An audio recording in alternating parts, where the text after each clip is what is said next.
السلام علیکم students, life and living one Pakistan studies میں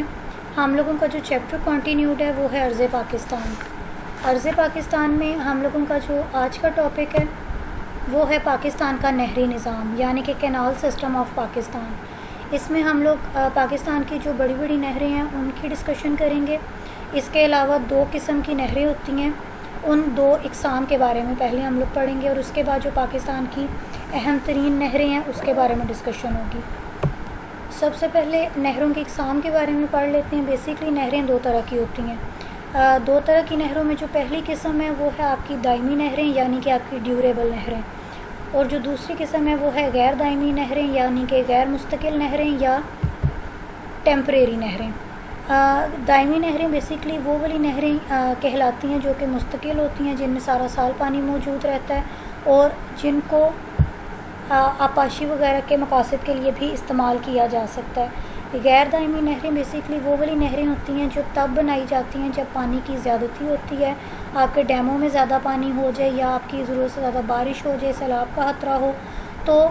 ہنگامی صورتحال میں یہ نہریں بنائی جاتی ہیں تاکہ پانی سٹور کیا جا سکے اور لیٹر آن اس پانی کو پروڈکٹیو کاموں کے لیے یوز کیا جا سکے۔ اس کے علاوہ پاکستان کے اندر ایک تیسری قسم کی نہریں موجود ہیں جن کو رابطہ نہروں کا نام دیا جاتا ہے۔ 1960 میں سندھ طاس کے معاہدے کے تحت پاکستان میں 7 رابطہ نہریں تعمیر کی گئی ہیں۔ ان رابطہ نہروں کی کل لمبائی 800 کلومیٹر ہے۔ سندھ طاس کا معاہدہ ہم لوگوں کو یاد ہے، پاکستان اور انڈیا کے درمیان میں قیام پاکستان کے بعد جب پانی کا مسئلہ درپیش تھا اور انڈیا پاکستان کو پانی کی فراہمی یقینی نہیں بنا رہا تھا، اس وقت پہ پاکستان نے اور انڈیا نے ورلڈ بینک کے تعاون سے ایک معاہدہ سائن کیا تھا جس کا نام سندھ طاس معاہدہ یا انڈس واٹر ٹریٹی کا نام جس کو دیا گیا تھا، جس کے تحت دریاؤں کی تقسیم کی گئی تھی، دریائی پانی کی تقسیم کی گئی تھی، اور اسی معاہدے کے اندر دریاؤں کے ساتھ ساتھ پاکستان میں 7 رابطہ نہریں تعمیر کی گئی تھیں جن کی لمبائی 800 کلومیٹر ہے، اور یہ نہریں 3 مغربی دریاؤں یعنی کہ سندھ، جہلم اور چناب کے پانی کو 2 مشرقی دریاؤں یعنی کہ راوی اور ستلج میں ڈالتی ہیں تاکہ علاقے میں پانی کی کمی کو پورا کیا جا سکے۔ ان رابطہ نہروں کے نام آپ لوگوں کو آپ کی اسکرینس پر نظر آ رہے ہوں کہ جو سب سے پہلی نہر ہے اس سلسلے میں وہ ہے آپ کی چشمہ اور جہلم کی رابطہ نہر۔ اس کے بعد جو سیکنڈ ون از رسول قادر آباد کی رابطہ نہر، یعنی کہ یہ جو آپ کو ہیڈ رسول نظر آتا ہے منڈی بہاولدین والی سائڈ پہ جاتے ہوئے، یہ رسول سے قادر آباد کے درمیان کی ایک رابطہ نہر ہے۔ اس کے بعد آ جاتی ہے قادر آباد سے بلوکی رابطہ نہر، پھر بلوکی سلیمان کی رابطہ نہر، پھر تریمو سدنائی کی رابطہ نہر، پھر سدنائی سے آنورڈز بہاول پور کی رابطہ نہر، بہاول پور کے بعد تونسا پنجنت کی رابطہ نہر، پھر آ جاتی ہے مرالا اور راوی کی رابطہ نہر۔ مرالا یعنی کہ جو ہیڈ مرالا آپ لوگوں نے سنا، ویسے آلکو پلی سائڈ پہ آپ کو نظر آتا ہے، وہاں سے راوی کے دریا میں تک کی جو لنک نہر ہے وہ ہے آپ کی ہیڈ مرالا کی نہر۔ اس کے بعد بمبا والا راوی بیدیاں کی نہر۔ یہ کچھ رابطہ نہریں ہیں جو کہ پاکستانی حکومت نے تعمیر کی تھیں 1960 میں انڈس واٹر ٹریٹی کے تحت، تاکہ جو پاکستان میں پانی کی کمی ہے اس کو پورا کیا جا سکے اور آبپاشی کے نظام میں بہتری لائی جا سکے۔ پاکستان اس وقت دریائے سندھ، جہلم اور چناب کے پانی پر انحصار کرتا ہے، یعنی کہ تینوں مغربی جو دریا ہیں وہ پاکستان کے حصے میں آئے تھے سندھ طاس معاہدے کے تحت، اور جو مشرقی دریا تھے 3 وہ انڈیا کے حصے میں گئے تھے۔ تو پاکستان میں اس وقت پانی کی کمی کو پورا کرنے کے لیے جن 3 دریاؤں پر انحصار کیا جاتا ہے وہ آپ کے دریائے سندھ ہے، دریائے جہلم ہے اور دریائے چناب ہے۔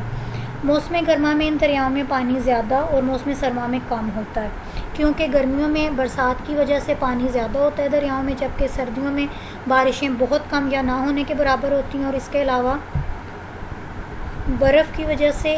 جو پانی ہے دریاؤں کا وہ جم جاتا ہے۔ اس وجہ سے ان دریاؤں میں پانی سردیوں میں کم اور گرمیوں میں زیادہ ہوتا ہے۔ موسم گرما میں تقریباً 84% پانی ان دریاؤں میں بہتا ہے۔ پاکستان کی اہم نہریں آپ لوگوں کو آپ کی اسکرینس پر نظر آ رہی ہیں، جس میں سب سے پہلے جو پاکستان کی امپورٹنٹ نہر ہے وہ ہے دریائے راوی کی نہریں۔ دریائے راوی کی نہروں میں بلوکی سلیمان کی لنک کینال نمبر 1 اور 2، نہر اپر باری دوآب اور نہر لوور باری دوآب دریائے راوی کی اہم نہریں ہیں۔ یہ نہریں موسم گرما کی فصلوں کی پیداوار کے لیے بہت اہم ہیں، یعنی کہ جو فصلیں آپ کی گرمیوں میں زیادہ کاشت کی جاتی ہیں ان کے لیے، ان کی پیداوار کے لیے یہ ان نہروں کا جو پانی ہے وہ بہت امپورٹنٹ ہے۔ اس کے بعد سیکنڈ پہ آ جاتی ہے دریائے چناب کی نہریں۔ اپر پنجاب اور لوئر پنجاب نہریں رچنا دوآب کو سیراب کرتی ہیں۔ اس کے علاوہ حویلی نہری نظام بھی اسی دوآب میں واقع ہے جو تریمو ہیڈ ورک سے نکلتی ہے، یعنی کہ یہ نہ صرف جو آپ کا چناب، اپر چناب اور لوئر چناب کے جتنے بھی اس کے ارد گرد علاقے ہیں ان کو سیراب کرتی ہے، بلکہ حویلی کا جتنا بھی کینال سسٹم ہے، آپ کا جو حویلی علاقہ شہر ہے اس کا بھی جتنا سسٹم ہے پانی کا، اس کو بھی یہی نہر پانی پرووائڈ کرتی ہے۔ اس کے بعد تیسرے نمبر پہ آ جاتی ہیں آپ کی دریائے جہلم کی نہریں۔ اپر جہلم اور لوئر جہلم کی نہریں چرج دوآب کی اہم نہریں ہیں۔ ان نہروں کی وجہ سے بہت سارا رقبہ زیر کاشت آتا ہے اور زرعی پیداوار میں اضافہ بھی ہوا ہے، کیونکہ اس سائڈ کے جتنی بھی زمین ہے وہ زیادہ تر زرخیز ہے، اور چونکہ جو جہلم ہے ایک وہ بڑے دریاؤں میں سے ایک دریا گنا جاتا ہے، اس کی وجہ سے اس میں پانی زیادہ ہوتا ہے، اور اس سے جتنی بھی نہریں نکلتی ہیں وہ زیادہ سے زیادہ زمین کو سیراب کرنے کے کام آتی ہیں، اور یہی وجہ ہے کہ اس پانی کی وجہ سے اس کو یوٹیلائز کرتے ہوئے جو آپ لوگوں کی زرعی پیداوار ہے اس میں ان جو کچھ سال گزرے ہیں ان میں کافی حد تک اضافہ ہوا۔ علاوہ ازیں اپر جہلم، اپر چناب اور لوئر باری دوآب ٹرپل کینال پروجیکٹ کا حصہ بھی ہیں۔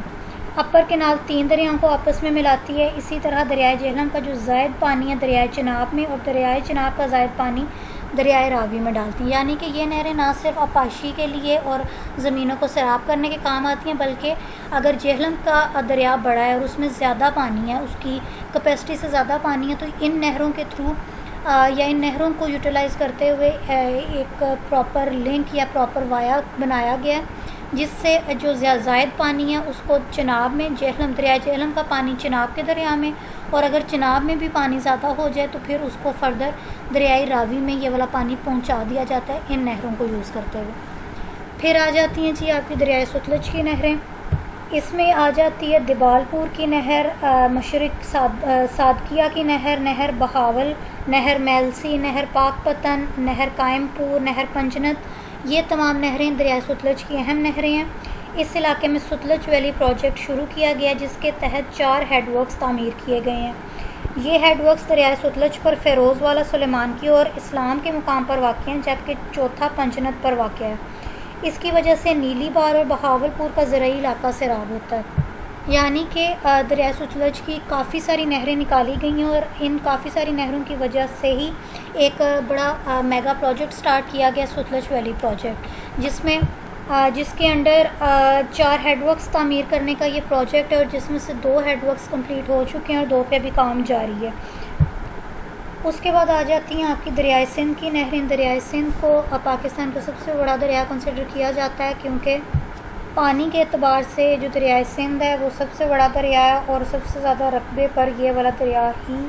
مشتمل ہے۔ کالا باغ کے مقام پر جناب راج 1947 میں تعمیر کیا گیا اور یہاں سے نہریں نکالی گئیں، یعنی کہ right after the birth of Pakistan یہ کالا باغ کے مقام پر بیراج بنایا گیا تھا جناب راج کے نام سے، اور اس سے نہریں نکالی گئی تھی کہ تاکہ پاکستان کی جو فوری ضروریات ہیں فصلوں کی پانی کی وہ پوری کی جا سکیں۔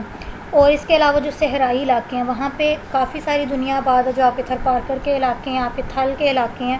ان کے جو یہ سارا ڈیزرٹ کا ایریا ہے، ڈیزرٹ کے ایریا میں لوگوں کو پانی کی ضرورت تو ہے، تو اس وجہ سے 1947 میں وہاں کے لوگوں کو پانی پرووائڈ کرنے کے لیے کالا باغ کے مقام پر ایک بیراج بنایا گیا تھا، اور پھر وہاں سے نہریں نکالی گئی تھیں تاکہ لوگوں تک پانی بھی پہنچایا جا سکے، اور اس کے علاوہ جو وہاں کا علاقہ ہے اگر وہاں پہ کوئی فصلیں موجود ہیں تو ان کو سیراب کیا جا سکے۔ چشمہ کے مقام پر بیراج تعمیر کیا گیا، اور اس سے بھی ایک رابطہ نہر نکالی گئی ہے تاکہ آپ کے ڈی آئی خان یعنی کہ ڈیرہ اسماعیل خان کے جو علاقے ہیں ان کو سیراب کیا جا سکے۔ اس کے علاوہ 1958 میں تونسا بیراج تعمیر کیا گیا۔ اس بیراج سے نکالی گئی نہریں مظفر گڑھ، راجن پور اور ڈیرہ غازی خان کے علاقوں کو سیراب کرتی ہیں۔ اس کے علاوہ جی اس بیراج سے گڈو بیراج ہے، یہاں پہ ایک بڑا امپورٹنٹ اور بڑا فیمس بیراج ہے گڈو بیراج۔ اس کے علاوہ تونسا بیراج، یہ بیراج کچھ ان کا اکثر ذکر سنا ہوگا آپ لوگوں نے بھی۔ ان سے جو نہریں نکالی گئی ہیں وہ جیکب آباد، سکھر اور لاڑکانہ، یعنی کہ جتنا بھی آپ کا سندھ کا پروونس ہے اور اس کے جو فار آف علاقے ہیں جن میں جیکب آباد، سکھر اور لاڑکانہ کے ڈسٹرکٹس آ جاتی ہیں، ان کی زمینوں کو گڈو بیراج سے سیراب کیا جاتا ہے۔ اس کے علاوہ ایک اور جو سب سے بڑا بیراج ہے، جس کو پاکستان کا سب سے بڑا بیراج کنسیڈر کیا جاتا ہے، وہ سکھر بیراج ہے، جو کہ دریائے سندھ پر پاکستان بننے سے پہلے تعمیر کیا گیا تھا، یعنی کہ 1932 میں تعمیر کیا گیا تھا۔ اس سے 7 نہریں نکالی گئی ہیں۔ یہ واحد ایسا بیراج ہے جس سے سب سے زیادہ نہریں یعنی کہ 7 نہریں نکالی گئی ہیں، اور اس سے جو آپ کا سندھ کا جتنا بھی پروونس ہے، پورا پروونس اس سے سیراب کیا جاتا ہے۔ اس کے علاوہ ایک اور بیراج ہے اسی دریا پہ۔ اس کے بعد آ جاتی ہیں آپ کی دریائے سوات کی نہر، وارسک پروجیکٹ اور دریائے کرم کی نہر۔ دریائے سوات کی نہر اور جو دریائے کرم کی نہر ہے، یہ آپ کی کے پی والے علاقوں میں موجود ہیں، یعنی کہ آپ کے خیبر پختونخوا کے صوبے میں موجود ہیں، اور جتنے بھی علاقے ہیں پشاور کے اور بنوں کے، ان تمام علاقوں کو، اور اس کے علاوہ بھی کے پی کے جتنے بھی زرعی علاقے ہیں، ان کو جو سیراب کرنے کی ذمہ داری ہے یا سیراب کرنے کا کام ہے، وہ ان 2 نہروں کے ذمے میں ہے۔ اس کے بعد آ جاتا ہے جی آپ کا وارسک پروجیکٹ۔ اس پروجیکٹ کے ذریعے پشاور سے شمال مشرق کی طرف وارسک کے مقام پر 1961 میں علاقے کی ضروریات کے لیے ایک نہر تعمیر کی گئی، جو پشاور کے گرد و نواح کو سیراب کرتی ہے۔ غرض کہ پاکستان کا جو نہری نظام ہے، دنیا کے ترقی یافتہ ترین نہری نظاموں میں شمار ہوتا ہے۔ یہی وجہ ہے پاکستان کی زمینیں سونا اگلتی ہیں، جن علاقوں میں، یعنی کہ پاکستان کی جو زیادہ تر زمین ہے وہ زرعی زمین ہے، اور وہاں سے جتنی بھی پیداوار حاصل ہوتی ہے اس کو سونے سے تشبیہ دی گئی ہے کہ پاکستانی زمین سونا اگلتی ہے۔ جن علاقوں میں دریاؤں اور نہروں کا پانی نہیں پہنچ سکتا، وہاں کاشت کے لیے بارش کے پانی پر انحصار کیا جاتا ہے، یعنی وہاں پہ تالاب بنائے جاتے ہیں یا ٹیوب ویلز کا کام لیا جاتا ہے، تاکہ وہاں پہ جو جتنی بھی زرعی زمینیں موجود ہیں، جتنی بھی کاشت کے قابل زمینیں موجود ہیں، ان کو سیراب کیا جا سکے۔ ہمارے شمالی پہاڑی سلسلوں میں سے بہت دریا نکلتے ہیں جو میدانی علاقوں کو سیراب کرتے ہوئے سمندر میں جا گرتے ہیں، یعنی کہ جتنا بھی آپ کو پہاڑوں سے پانی آتا ہے وہ آپ کے دریاؤں، اور دریاؤں کے بعد جب دریاؤں میں زیادہ پانی ہو جاتا ہے تو پھر سمندروں میں جا کے گر جاتا ہے یہ پانی۔